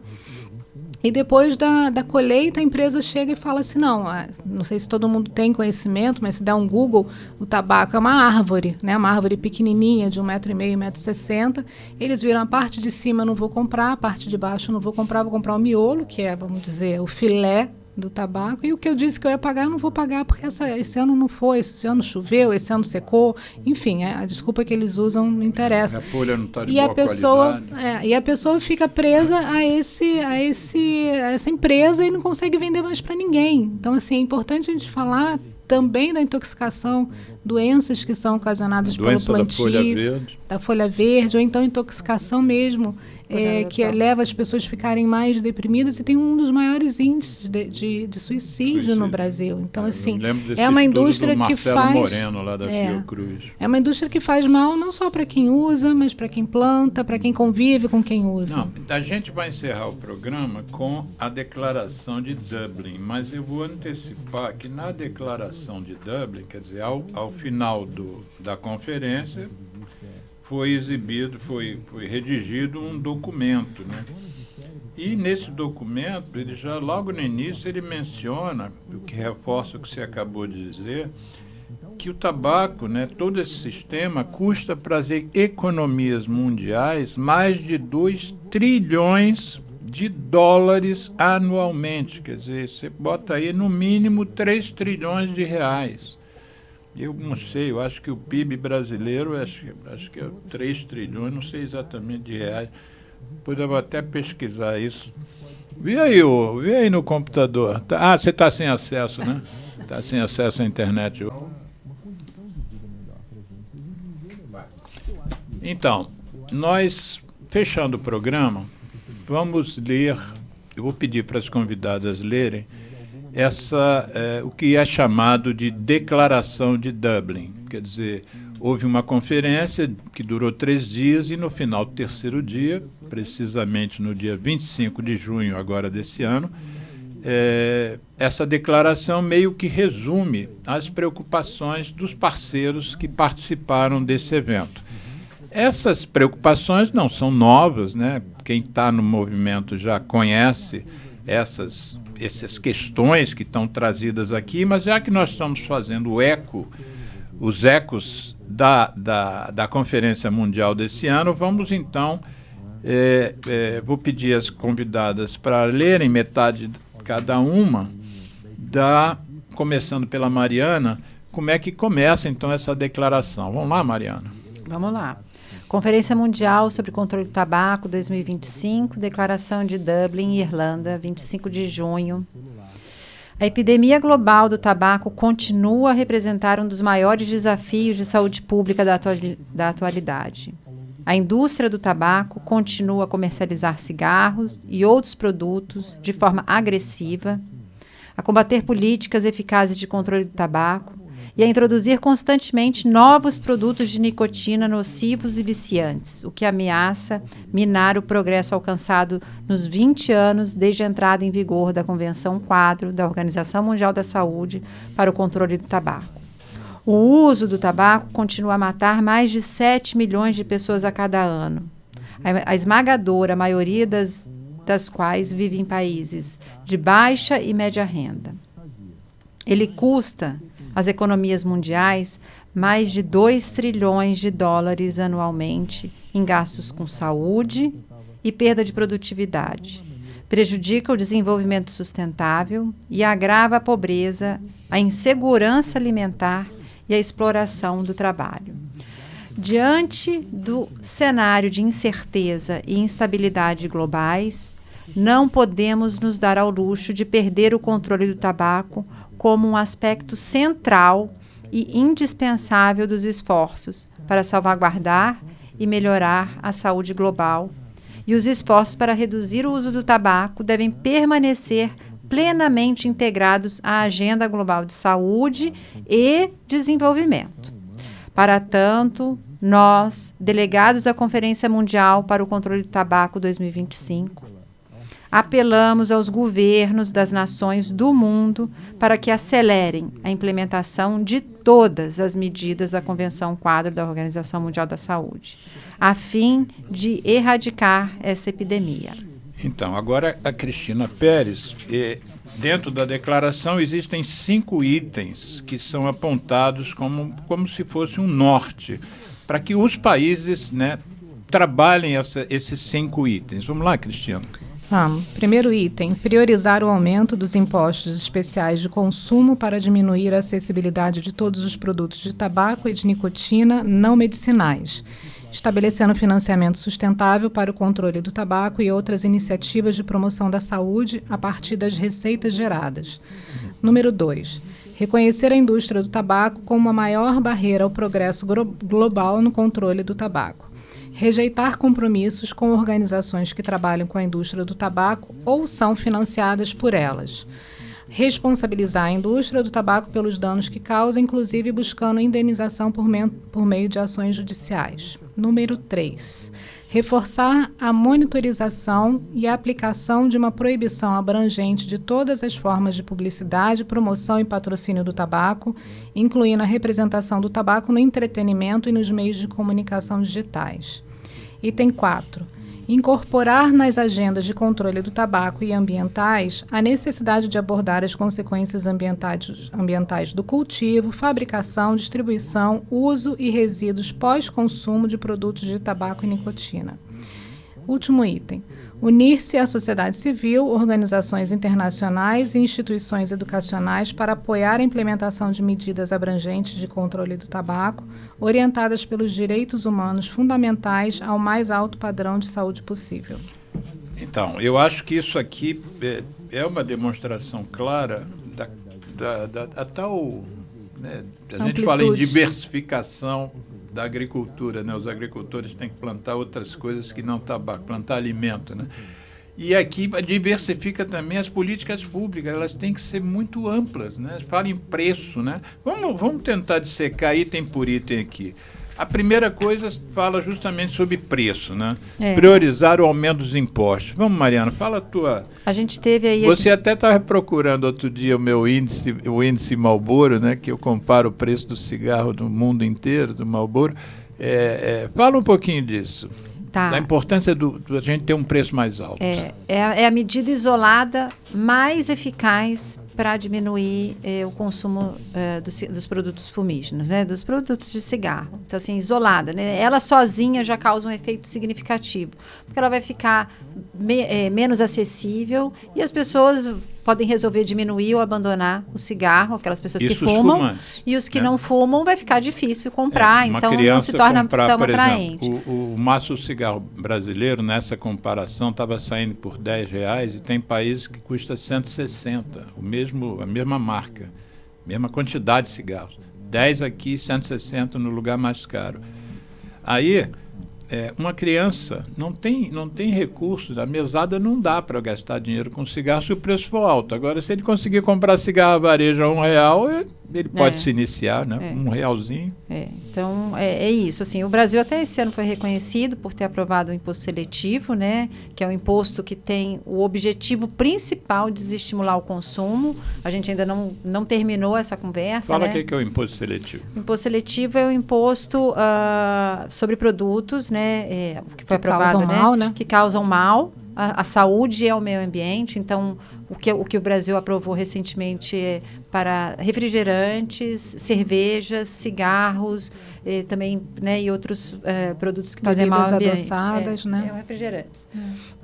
E nesse momento agora a gente está aguardando o governo definir quais vão ser as alíquotas desses impostos seletivos, para então a gente ter a implementação a partir do ano que vem, né? Então, o objetivo principal é desestimular o consumo. Então, são impostos que tem o fundo ali arrecadatório, tem uma série de impostos diferentes. Os impostos seletivos é para desestimular o consumo. A gente fez um programa aqui sobre isso com o Fernando Rabosi. Isso, eu lembro. E o Rabosi que estuda contrabando, né, de cigarro, porque a indústria alega que se a gente aumentar o cigarro, vai aumentar o contrabando. E isso é uma falácia, né? Porque uma das coisas que o Fernando Rabosi, que é um antropólogo, analisa é que a discussão que nós estamos fazendo aqui é sobre saúde. Se vai aumentar o contrabando, isso é problema de outro setor da economia, da segurança pública, e não tem a ver com saúde. Então não pode deixar de aumentar porque vai aumentar o contrabando. As pessoas estão morrendo. Tem que dissociar, né? Assim, tem que dissociar. Para isso tem protocolo para eliminar o comércio ilícito de produtos de tabaco, que é um tratadinho dentro da Convenção Quadro. Tem uma série de medidas também, para uma série de dever de casa, mas... Eles sempre dizem isso, né? Para qualquer disseram, medida. Com preço Qualquer baixo medida. tem contrabando. Com preço alto vai ter o contrabando? Não. Com advertência vai ter contrabando? Com tudo vai ter Não contrabando. tem que liberar o cigarro eletrônico, porque senão só tem contrabando. Aí você acha que se liberar o cigarro eletrônico, não vai deixar de ter contrabando? Vai continuar tendo. Em quantidades vai causar um... Isso agora. Item 2 nós já falamos um pouco, né? A questão de falamos bastante até. Reconhecer a indústria do tabaco como maior... Sim. Mas é bom falar essa frase mesmo, né? Reconhecer a indústria do tabaco como a maior barreira ao progresso global no controle do tabaco. Quer dizer, não é progresso global no controle do tabaco, é meio vago. Progresso global no controle do maior problema de saúde pública do planeta, que mata mais de 7 milhões de pessoas por ano. Então, a indústria tem que ser barrada. Reforçar isso porque alguns países... O Brasil está muito mais avançado que a maioria, né? Tem países que você hoje tem propaganda, né? Tem. Essa declaração aqui é uma declaração de nível global. Então tem que reforçar mesmo aquilo que a gente já avançou, que é proibir a publicidade, patrocínio e promoção de produtos de tabaco. Como é que nós estamos no Brasil? Ainda tem falhas aqui nessa... Ainda tem. Pois é, essa foi uma das apresentações que eu fiz, Alexandre, que era sobre isso, mostrando que, na verdade, o ponto de venda ainda tem muita propaganda. Primeiro que a exposição da embalagem, que é o que é permitido pela lei, é uma forma de propaganda e a gente precisa reconhecer isso, né? Então, a gente não pode dizer que no Brasil a propaganda está proibida, porque ela ainda acontece. E, além disso, tem as irregularidades, porque a indústria continua usando cartazes, painéis, tabela de preço, é uma coisa extremamente utilizada como propaganda no ponto de venda. Às vezes tem ponto de venda que a gente contou 9 tabelas de preço. Cada uma para uma marca. Então, assim, na verdade, são cartazes que são utilizados. E principalmente no entorno de escolas, que foi a pesquisa que eu apresentei lá no Congresso. A gente verificou o que está acontecendo no entorno da escola, principalmente em escolas que atendem adolescentes. A gente vê muitos pontos de venda, a gente vê muita propaganda, a gente vê, inclusive, venda, que é uma questão que você se preocupa, de cigarro a varejo, né, que é proibido, mas que acontece. Proibido desde 1997, por lei federal. Não pode vender com menos de 20. E muitas vezes você chega no ponto de venda e você não vê, mas se você perguntar, tem cigarro a varejo, ele tira debaixo do balcão. E isso é uma acessibilidade, é um fator de acessibilidade enorme para a iniciação, porque ninguém começa a fumar comprando um maço. Claro. Compra um cigarro. Né? Então, item 4, aquilo que, de uma certa maneira, a Mariana Pinho já mencionou, que é um objetivo maior da OMS, né, tirando só a visão sobre o cigarro, mas outros movimentos, né? Fala aí de novo, incorporar nas agendas de controle do tabaco e ambientais. Fala um pouquinho dessa item 4. Eu acho que é reconhecer que, quando a gente está falando de saúde, né, e os produtos de tabaco afetam a saúde, mas também é afetado a saúde até quem não fuma, porque tem questões ambientais, né, então é o peixe que a gente vai comer, é o prejuízo ambiental dos micro-organismos dos mares que tem o seu DNA alterado, que vai afetar a saúde de quem está a quilômetros e quilômetros de distância. Então, acho que é trazer para essa discussão, olha, fumar não faz mal só para a saúde daquela pessoa que está consumindo o produto, né? O tabagismo é muito maior do que isso, né? E a questão do meio ambiente, é aquela coisa... Quando fala em ambiental, a gente só pensa no incêndio, né? Mas não, é muito mais amplo e precisa estar integrado, né? Tem o agrotóxico. Aqui eles, inclusive, falam, né? As consequências ambientais do cultivo. É uma das culturas que usa muito pesticida e muito agrotóxico. É por isso que, no final das contas, quando o pessoal analisa as tais 7.000 substâncias tóxicas da fumaça do cigarro, tem lá entre 50 e 100 que são cancerígenas. E se a gente pensar isoladamente cancerígenas, imagina juntas. Se a gente pensar, tá, funcionando tudo perfeitamente, a pessoa que fuma joga o seu cigarro no cinzeiro, que vai jogar na lata do lixo. Gente, ir para o lugar que faz tratamento do lixo, que for, até isso é prejudicial para o meio ambiente. Ou seja, né, não é, primeiro que não deve se responsabilizar o fumante, que descarta ou não assim assado, né? Assim, aquele produto ele não deveria estar causando esse prejuízo ambiental, porque mesmo descartado corretamente por quem o consome, ainda assim prejudica o meio ambiente. E aqui a gente não pode deixar de falar, a gente até não falou muito, Alexandre, mas assim, desse resíduo pós-consumo dos dispositivos eletrônicos para fumar, que são os cigarros eletrônicos, os vapes, os pods, tem vários nomes agora, né, para disfarçar. E assim, os países que têm isso autorizado, consumo aqui no Brasil, ele pode ocorrer, ele não pode ocorrer a comercialização, transporte. Mas mesmo aqui, em que o consumo ainda é muito baixo, é importante dizer que é baixo, as apreensões da Anvisa, da Vigilância Sanitária, elas não sabem mais o que fazer com tantos produtos. Como é que é feito o descarte correto desses produtos ainda não foi definido. Vai incinerar, vai a fumaça para o meio ambiente. Então, assim, bateria, não é né? A bateria de lixo, o plástico, né? Que todos eles têm plástico. E sem falar que assim, não é um produto alternativo no lugar do cigarro. A gente precisa reforçar sempre isso. Mais uma mentira da indústria. É mais uma mentira, é uma tecnologia, um novo produto. É o mesmo produto com uma cara nova. Isso. É melhor que a gente fale assim. Né? E a Mariana, no início, no primeiro bloco, ela mencionou a questão dos filtros. Né? Hoje é um movimento grande que a gente tire os filtros do cigarro e, do ponto de vista médico, o que a gente viu foi o seguinte: existia um câncer de pulmão, que era o carcinoma epidermoide, e quando você passou a usar os filtros, as pessoas passaram a puxar mais fundo, e aí começou a explodir tragada os casos mais profunda de adenocarcinoma mais periféricos. Né? Enfim.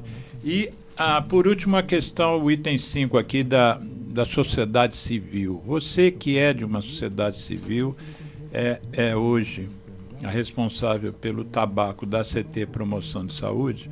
Como é que você vê essa questão da sociedade civil? O que foi discutido lá em Dublin? Como é que é? Porque a gente vê que... eu me lembro da Tobacco Free Kids, que é uma sociedade civil americana. De vez em quando eles publicam lá umas imagens, e nas imagens aparecem o número, as logos dos apoiadores. Passa de uma página. Entendeu? São tantas empresas apoiando a ONG, né?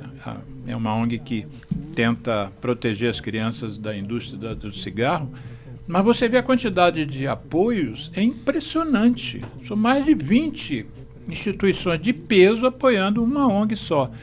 Eu aqui no Brasil não vejo muito esse apoio, né? Nem em outros movimentos que eu faço parte, como tuberculose, como acidente de trânsito, como AIDS, como hanseníase. Eu não vejo as empresas comprando essa ideia de apoiar a sociedade civil. Como é que você vê isso, Mariana? Bom, Você mesmo, parte do apoio que vocês têm é de uma empresa que ajuda ONGs do mundo todo, né? Bom, Uma empresa americana. O papel da sociedade civil aí nas políticas públicas, né? Aqui é um chamado para os países, principalmente, né? Os governantes se unir à sociedade civil. Então, assim, eu acho que é uma visão mesmo de que cada um de nós, né, todos podemos participar das decisões políticas. Não dá para esperar que mesmo as áreas mais especializadas dos governos consigam produzir evidências, né, assim, mas a sociedade civil pode trazer outras evidências, pode complementar, pode trazer evidências que o governo ainda não conseguiu, né, e traz informação para ajudar o desenho das políticas públicas. Então, o papel da sociedade civil também é nesse sentido, né, de não só fazer uma campanha, uma boa campanha educativa, de forma complementar, né, ou então sobre um outro aspecto, mas também trazer evidências e participar das decisões. Claro que cabe ao governo tomar suas, decidir e que caminho seguir, mas aqui é um chamamento mesmo assim, ouçam, né, as organizações internacionais, e daí exemplos a OPAS, OMS, né, essas são as organizações internacionais que diz aqui, né, a academia, né, e também as sociedades organizadas, e daí a sociedade civil como a ACT, Promoção da Saúde, como as sociedades médicas, né, também, que tem um papel importantíssimo, porque querendo ou não, assim, as pessoas da área da saúde ouvem muitos médicos, né? Então, assim, as sociedades médicas têm um papel importantíssimo. Então, quando tem um pronunciamento de um CFM, de uma AMB, de uma sociedade de pneumologia, assim, isso tem uma relevância importantíssima, né? Quando tem esse alinhamento, né? Um fortalecimento das políticas públicas é uma coisa importante, né? Para as decisões. E é entender esses grupos como contribuintes das políticas públicas. Então, acho que é uma chamada mesmo para isso, né? Para ouvir isso essas organizações. Serve para o enfrentamento do tabaco, mas serve para o enfrentamento de tudo. Claro. Né? A participação social, né? Eu acho que tem uma frase interessante do Chico Anísio, que ele dizia, eu considero o Chico Anísio acho que um dos maiores atores do mundo. Acho que se ele falasse em inglês e não em português, ele estaria lá no nível de sei lá, de Chaplin, lá para cima, né? Mas ele dizia uma coisa interessante, que na visão dele, o principal papel do humorista é fazer a denúncia. Não é fazer piada. É interessante isso, né? Porque eu acho que a sociedade civil também tem um papel de cobrar das instituições formais, né? Eu, por exemplo, cobro que não se venda dispositivo eletrônico no Brasil como é vendido hoje nas ruas, né? E a gente tem que cobrar isso, né? Porque esse seria um papel, ao meu ver, dos parlamentos, né? Uma das funções de um deputado, de um vereador, é cobrar o executivo que tome ação. O executivo é o responsável por fazer a repressão, né? Se o executivo não faz a repressão, o parlamento deveria cobrar. E você não vê essa cobrança do parlamento. Eu nunca vi uma audiência pública focada em vamos melhorar a fiscalização. Quer dizer, por que vende cigarro a varejo que é proibido há 40 anos, né? E que a gente sabe o risco para as crianças, né? Enfim, eu acho que também na sociedade civil, acho que isso é uma luta de outros movimentos, precisa de mais apoio. Né? Não é um cheque em branco, né? Quando a gente escolhe um governador, um parlamentar, não é um cheque em branco, né? A gente cobrar aquelas promessas ou então políticas que foram que já não era mais promessa, né? Está escrito, e que elas sejam implementadas. Há uns movimentos sociais fora do Brasil que tentam, de uma certa maneira, reduzir um pouco essa amizade, entre aspas, que é boa por um lado, mas às vezes a amizade com a gestão, entendeu? Porque às vezes você trabalhando muito colado com a gestão, você tem uma relação de cumplicidade com a gestão, que às vezes a cobrança se dilui, você fica até com vergonha de cobrar, porque o fulano é teu amigo. Então há lugares que a sociedade civil está aqui, nosso papel é aqui. E há lugares não, que é bem integrado, a sociedade civil com a gestão, com os gestores, com as autoridades constituídas. Eu confesso a vocês que ainda tenho uma certa dúvida qual é o papel de um ativista, se é, enfim, se não é o de cobrar que aquilo que ele acredita aconteça, né? E às vezes a gente está vendo que não acontece, mas fica com dificuldade de cobrar, né? Mas enfim, o nosso gestor aqui do programa, o Geraldo Rodrigues, já deu a dica que a gente precisa encerrar o programa. Então, duas coisas, e vocês duas vão encerrar o programa, as duas coisas que eu queria para depois botar na legenda.